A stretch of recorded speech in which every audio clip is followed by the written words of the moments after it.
Fala galera, bem-vindos a mais um vídeo no STF Sociologia, Teologia e Filosofia. Eu sou Emerson Marques e no vídeo de hoje falaremos sobre predestinação e livre-arbítrio, após a vinheta.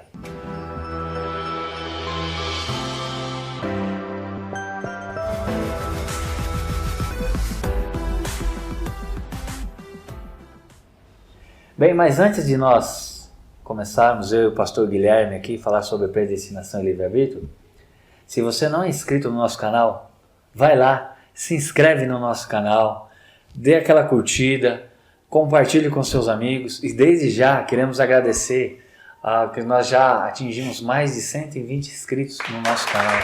Muito obrigado a você que se inscreveu. Se você está assistindo agora e não se inscreveu, vai lá, não deixe de se inscrever, curte, compartilhe com seus amigos. Pastor Guilherme, vamos lá. Predestinação, pastor. Bom, é um tema bem polêmico e que chama bastante a nossa atenção, né? Eleição, livre-arbítrio é uma discussão que vem ao longo de séculos e séculos, né? Antes mesmo da Reforma Protestante. Às vezes a gente acha que essa discussão vem da Reforma para cá, mas é um assunto que já é discutido desde antes da Reforma Protestante e acredito eu que esse assunto já foi discutido até mesmo pelos apóstolos, quando o apóstolo Paulo afirma em Romanos capítulo 9 sobre a eleição, né? Para a gente começar, a gente precisa entender o que significa predestinação, eleição, o que significa livre-arbítrio, e resumidamente a eleição nada mais é do que o conceito de que Deus tem um plano soberano, pré-determinado, para a salvação dos seus eleitos e a condenação dos ímpios, que não foram os seus eleitos. E aí nós vamos discutir quem são os eleitos, quem não são os eleitos, né? O método que Deus instituiu para salvar os seus eleitos, qual o destino dos eleitos e qual o destino dos ímpios. Mas a ideia de predestinação, eleição, é que Deus, antes da fundação do mundo, elegeu nele mesmo uns para a salvação e outros para a condenação. Segundo ponto, o livre-arbítrio. O que significa livre-arbítrio? Grosso modo, significa que o homem tem o poder de fazer escolha. Ele tem o poder de escolher aceitar a Jesus ou negar a Jesus. Aceitar servir a Cristo ou negar servir a Cristo, né? Então, esse segundo ponto de vista do livre-arbítrio nos dá a entender que todos os homens têm esse poder de mudar o destino segundo a sua própria decisão. A grosso modo, são estes dois pontos assim que nós vamos conversar mais um pouquinho profundamente. Sim. Lembrando, eu não sou teólogo, né? O pastor é teólogo, é formado em teologia. Eu fiz 1 ano de teologia, bacharel em teologia no Seminário Teológico Batista Logos. É um dos meus professores e um homem de Deus bem conceituado, pastor Antônio Henrique Sabino. Se ele assistiu o vídeo, pastor, eu estou defendendo aqui o livre-arbítrio, tentando defender, tá? Eu sei que o pastor não é do livre-arbítrio, é da predestinação. Mas enfim, então eu tenho outra formação, eu sou formado em gestão de pessoas, coach na área de liderança e área comportamental. O meu ponto de vista, quando eu olho para o livre-arbítrio, eu não acredito que Deus preparou uns para o fogo e outros para a luz. Então, eu já vou partindo do princípio do livre-arbítrio, que é assim, que Deus falou assim, não, o Emerson, ele vai entrar no céu, e a esposa ou a filha do Emerson não vai entrar no céu, porque há esse ponto de vista, como o pastor falou muito bem, né? Não vai ser agora, pode ser anos e anos aí de discussões, né? E confrontos de grandes teólogos, né? Sim. Não são as pessoas que debatem isso até hoje, os reformistas hoje, na atualidade, nem se compara a uns teólogos ou aos reformadores que discutiram isso, né? Então vai sim, né? Não acredito que nós aqui, a nossa humildade. Vamos apenas aqui, conversar, né? Sim, conversar não vamos conseguir chegar. E até mesmo porque eu tenho uma referência do pastor reverendo, né? Não sei se ele é pastor, Hernandes Dias Lopes, né? Ele fala que o livre-arbítrio e E a predestinação é como se fosse uma rodovia, um trem estivesse indo e cada um está de um lado e vai chegar no mesmo caminho. Mas enfim.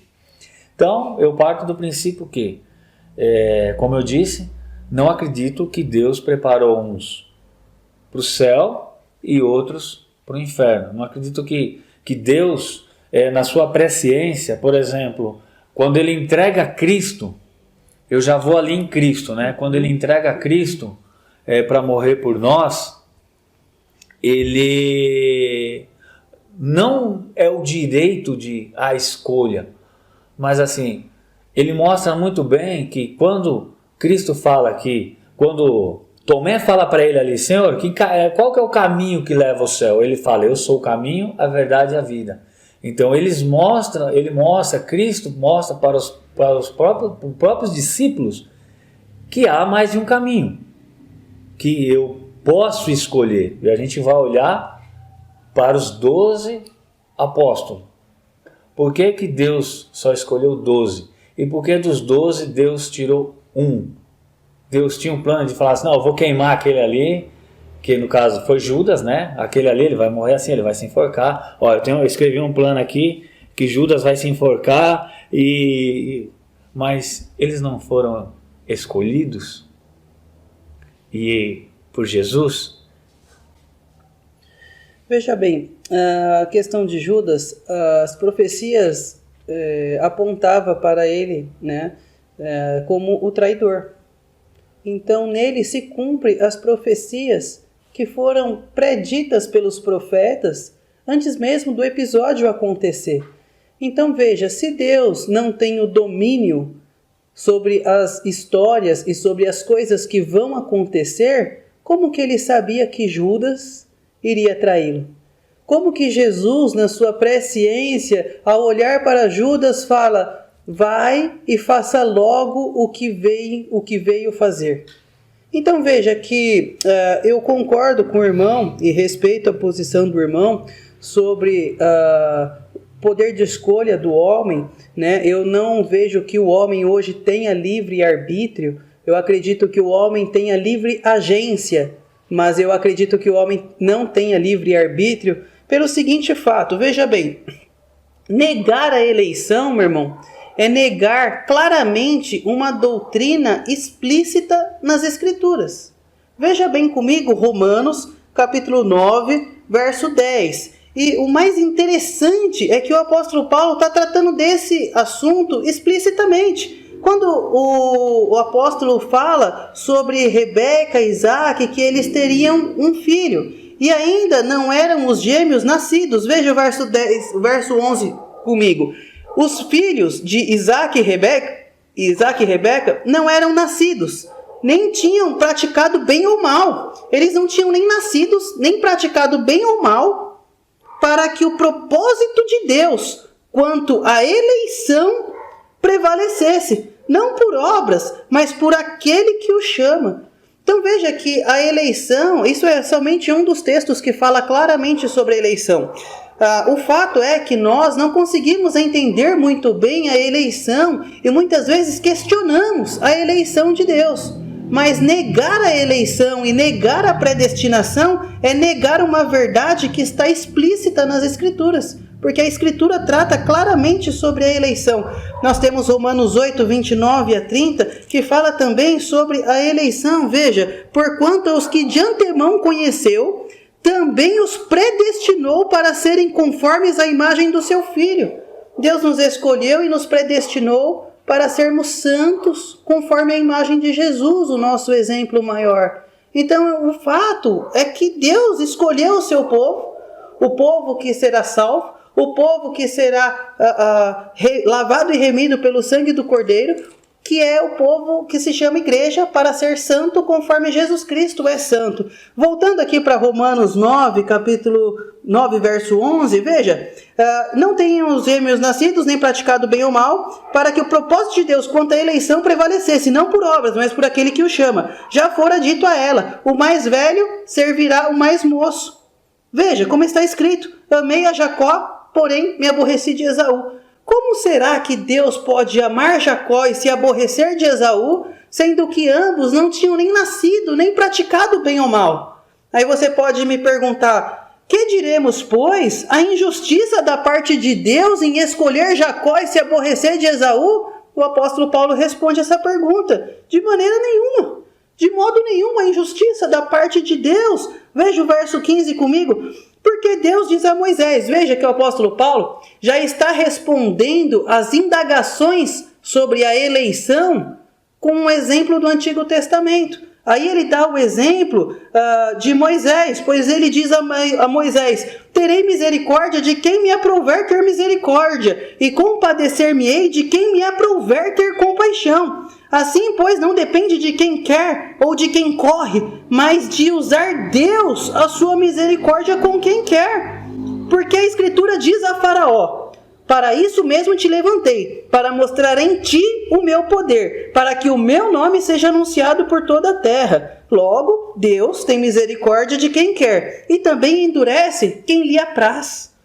Veja, meu irmão, que Deus levantou Faraó justamente para mostrar nele o poder de Deus. Quando Deus envia as pragas ao Egito, veja que eles idolatravam o Deus do rio Nilo. O que acontece? Deus derrota a crença no Deus Nilo, Deus com letra minúscula, Deus Nilo, mandando Moisés tocar o cajado nas águas do Nilo e as águas se transformaram em sangue.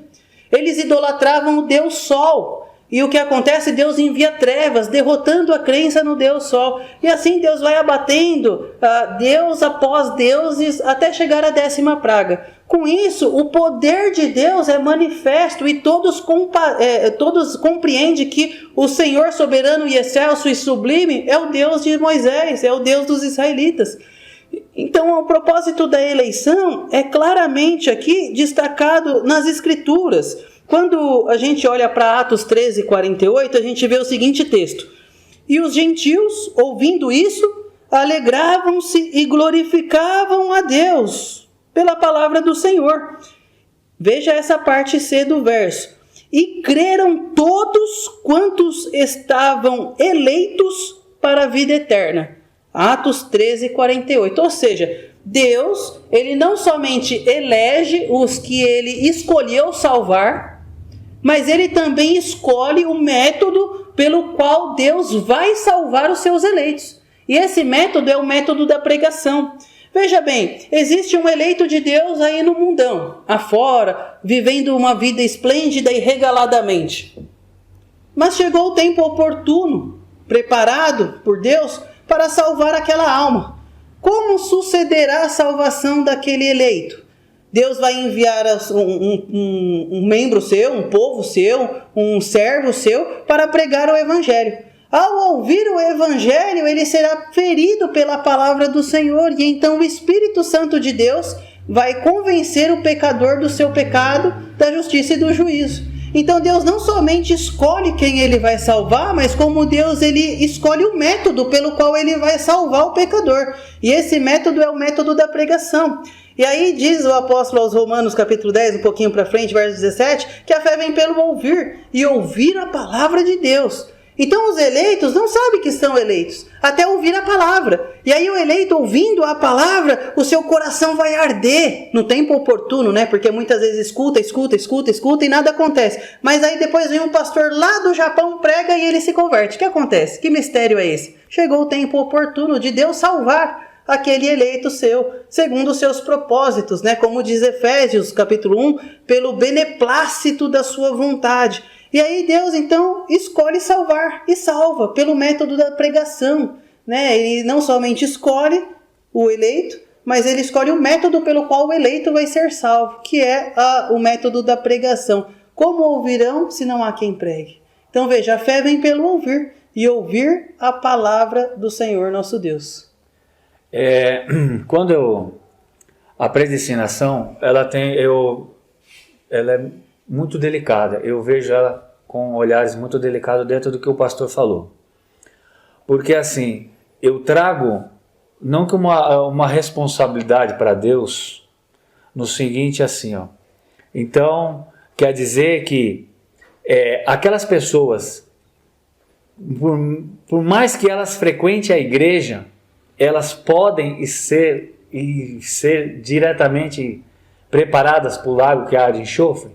Porque, então, se aquela pessoa frequenta a igreja, mas ela não foi escolhida por Deus, de nada vai lhe adiantar servir a Deus. Então, eu vejo que quando eu falo, porque é muito delicado eu chegar assim e falar assim, olha, Deus já separou um povo para Ele. Mas a gente não sabe quem faz parte desse povo. Mas aí eu vou olhar no contexto da história, até quando Deus vai olhar para a humanidade e falar assim, não, ainda não chegou o tempo daquele que eu iria salvar.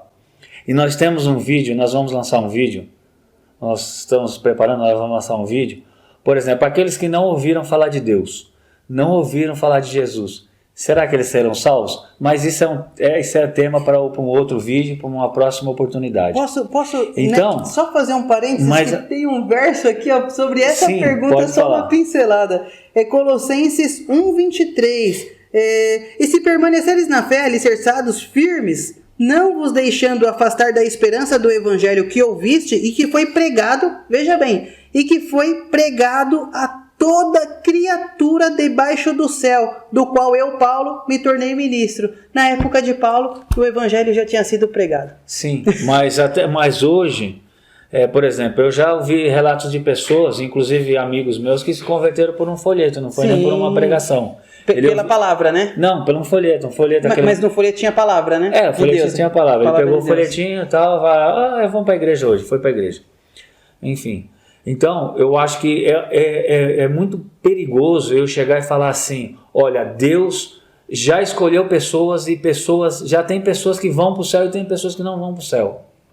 Porque eu olho que é assim, como eu entendo o livre-arbítrio? Primeiro, eu entendo que o livre-arbítrio não quer dizer libertinagem espiritual. Eu entendo que o livre-arbítrio não quer dizer que eu posso ser livre e amanhã eu posso fazer o que eu quiser e amanhã eu resolvo escolher a Deus. Não vejo o livre-arbítrio nesse aspecto. Eu vejo o livre-arbítrio como uma opção de escolha. Que é? Como Josué falou assim, eu e minha casa escolhei hoje a quem servir. Foi Josué que falou. Sim. Escolher a quem servir. É uma opção de escolha. Se estivéssemos lá com Josué naquele tempo, o que nós faríamos? Escolheríamos a Deus ou não? É uma escolha. Foi Josué que falou, eu e minha casa serviremos ao Senhor. Então, a gente vai olhar que Deus ali, porque senão Deus não falava assim, não Josué, você não vai... Porque se o Espírito de Deus estava sobre Josué, e nós cremos que estava, ele jamais falaria que não, você vem comigo.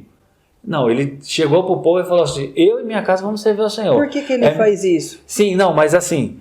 Porque ele não sabe quem são os eleitos. Sim, mas... Então ele precisa pregar a todos, igual nós como igreja. Eu não sei quem é eleito e quem não é eleito. Por isso o meu papel é de ser o semeador que Jesus fala e semear a semente para todo tipo de terra.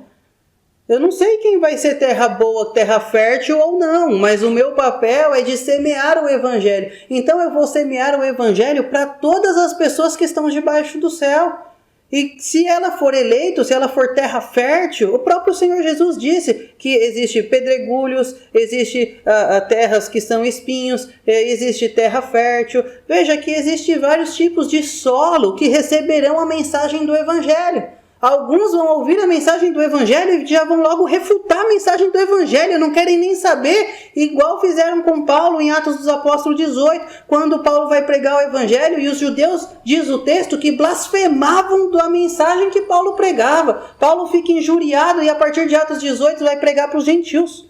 Né? E qual é a orientação de Deus a Paulo em Atos capítulo 18, verso 10? O Deus Todo-Poderoso fala a Paulo, numa visão, Paulo, não temas, fale e não te cares, porque eu tenho muito povo eleito nessa cidade, na onde Paulo estava, em Corinto. O que aconteceu? Paulo ficou espantufado de querer pregar o evangelho para os judeus e os judeus blasfemar do evangelho. E aí Paulo queria sair, já ir pregar para os gentios e deixar os judeus para lá. Mas qual é a orientação do Senhor? Paulo, fica aqui. Fala e não te cales, porque eu tenho muito povo eleito nessa cidade. Ou seja, Deus sabe quem vai se salvar, quem vai ouvir o evangelho e vai receber de bom grado, né? E vai dar crédito à pregação. Por quê? Porque foi eleito.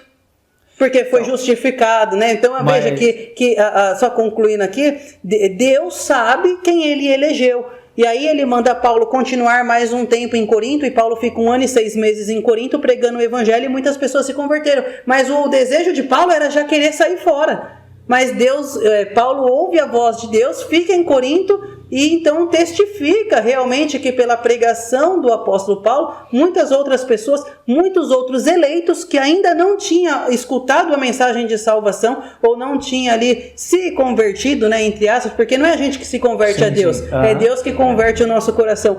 Então existia povo de Deus ali, e ali Paulo escuta a ordem de Deus, fica em Corinto, e muitas outras pessoas são salvas pelo poder da graça do evangelho do Senhor Jesus. Mas o próprio apóstolo Paulo, eu não vou lembrar as referências, tanto o apóstolo Paulo, quando Deus fala com o apóstolo Paulo, e com o apóstolo Pedro, ele fala assim,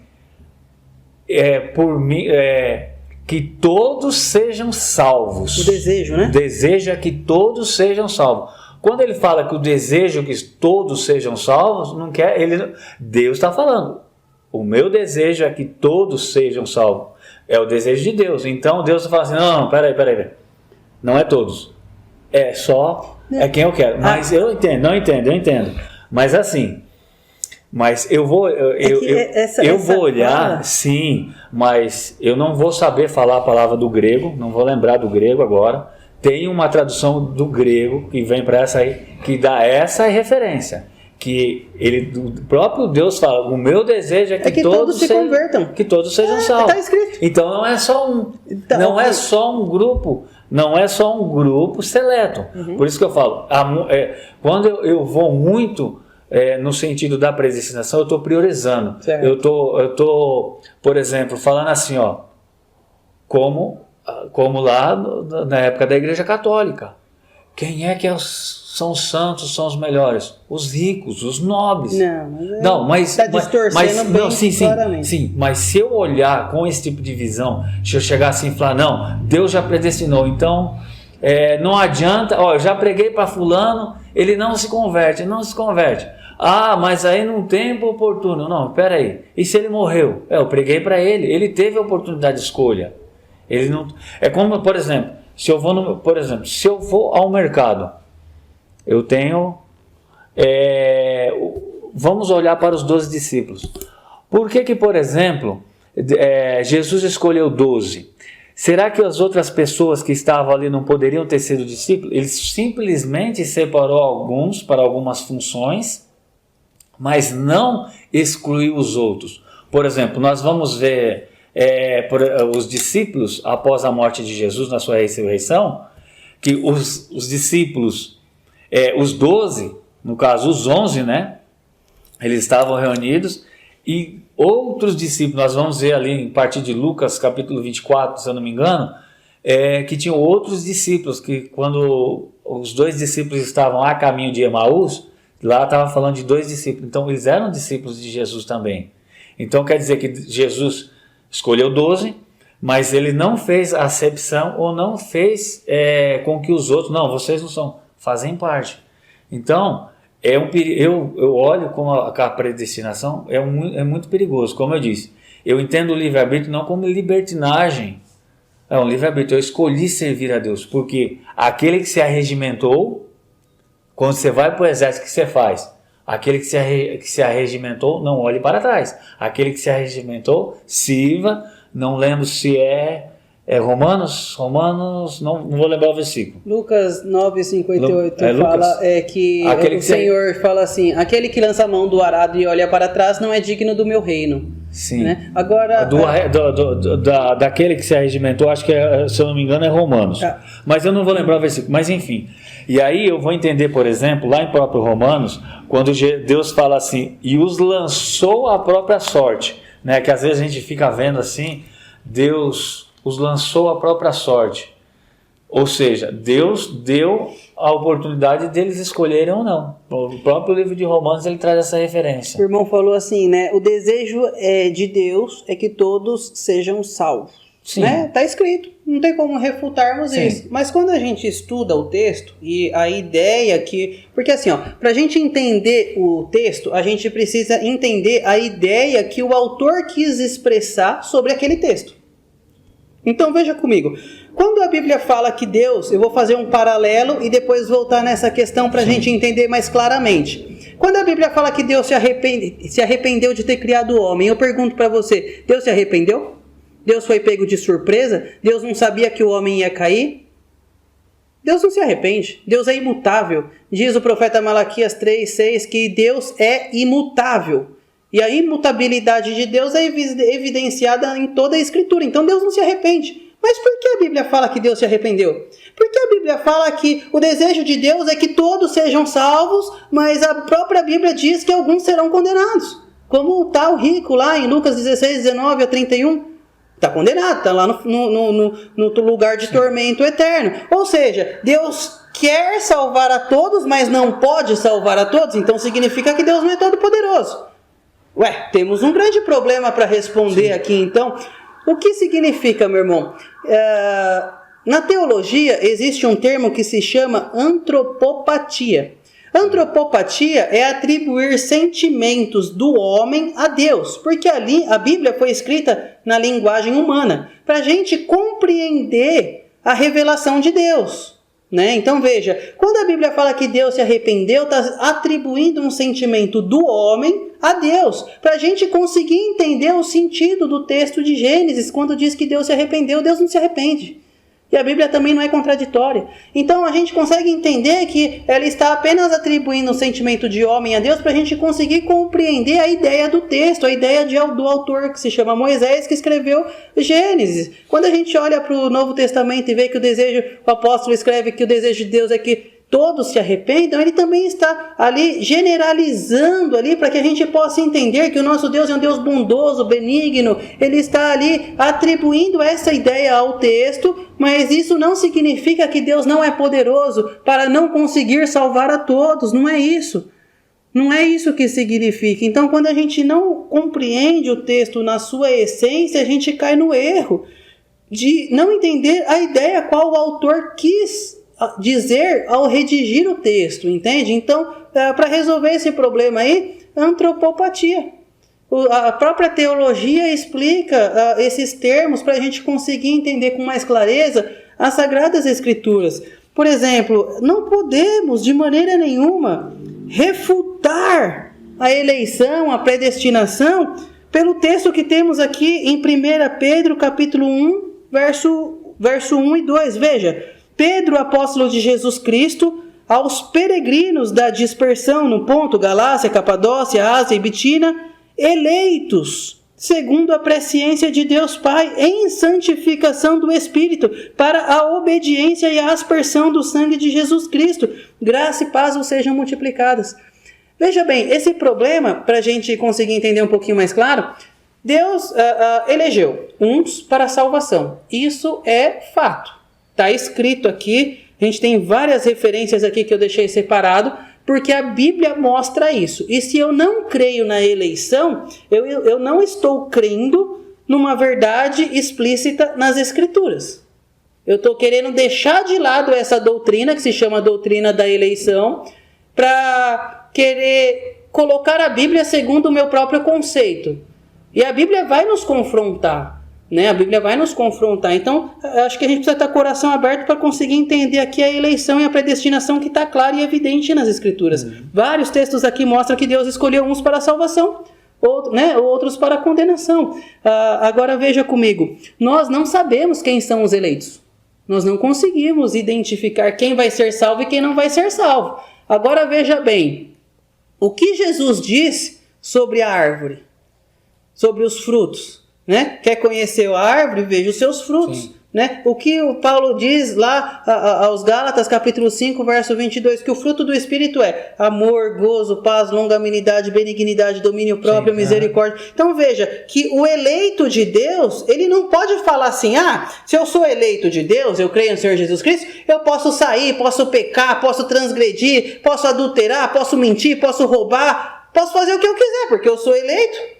Quem pensa dessa forma não entendeu realmente o Evangelho e jamais, ali, pelo menos nesse período, podemos dizer que realmente ele não é o eleito.